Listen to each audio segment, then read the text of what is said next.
In his book, The Language of New Media, Les Manovich said, "Just as the printing press in the 14th century and photography in the 19th century had a revolutionary impact on the development of modern society and culture, today we are in the middle of a new media revolution, the shift of all culture to computer-mediated forms of production, distribution, and communication. I know this because I was able to look it up on my phone. But what does this mean for the moving image? In order to understand this, we have to take a trip back to the bygone golden age of Hollywood cinema. From the early silent era to the classics of the 60s, filmmakers of all kinds were limited by one thing: film. Film strips like these were the most popular method of capturing moving image at the time, and they were accompanied by bulky cameras, limited movement, and high expenses. Only the big studios could afford to create extensive films or do unfettered retakes until they got the right shot, which may have been a large reason this age of Hollywood went on so long. There simply wasn't enough independent competition. A great example of this is the Oscar-winning Italian film Rome Open City. Shot in the rubble of liberated Rome in 1945, Rossellini's classic was extremely low budget, and as a result relied on poor quality film stock. At one point, when they ran out of film, they even began using short ends and substandard rolls donated by the United States Army Signal Corps. Over the years, film cameras became more manageable and affordable, but it wasn't until 1975 that the biggest development arrived. While working at Eastman Kodak, Steve Sasson invented the world's first digital camera. Digital cameras work by focusing the light coming into the lens onto a sensor, which transforms and digitizes the image into a series of ones and zeros, which can then be instantly read by a computer and distributed and recreated infinitely. This changed the world of moving imagery. No longer did you have to produce an image via a long chemical process. Digital was instant. Once the world of computers began to catch up, the first fully digital cameras became available to the public in the 1990s. The world went mad over the newfound ease of access of the moving image, and with the internet developing simultaneously, distribution soon followed suit.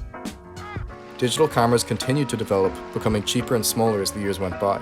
In the space of 30 years, the camera went from this, to this, to this, to this, ultimately to this. We seem to forget about the technological miracle that is the tiny camera on your laptop that lets you attend Zoom lectures and Skype call friends during the lockdown. But it's not the laptop camera that had the biggest effect on the moving image. It was instead the combination of the camera and the mobile phone. The modern-day smartphone gives us access to at least one high-definition camera in our pocket at all times, often capable of recording at up to 60 frames per second at perfect clarity. Combined with the advent of social media, most mobile phone users are now more than familiar with moving imagery and how it functions, and the consequences of this are endless. To show just how far we've come from that golden age of Hollywood, I'm going to show you a side-by-side comparison of a scene I shot on my phone with one of the most expensive studio films of the 1930s. Red! You go! Where shall I go? What shall I do?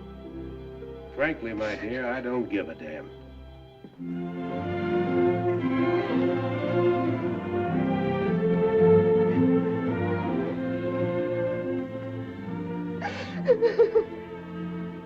Clearly my rendition of Victor Fleming's Gone with the Wind is nowhere near the professional quality of the classic, but I was able to make a good attempt at it with just what I had in my pocket. Back then, in order to capture these shots, it would have required a 35mm Technicolor 3-strip camera, most likely on a dolly track and manned by an entire team of cinematographers. The creators and filmmakers of today are no longer held back by the complications of the past, and are posting moving imagery on the internet in immeasurable volumes. But what does this mean for cinema and the moving image? Well, you could argue that today's ease of access to filmmaking could lead to an oversaturation of the film industry.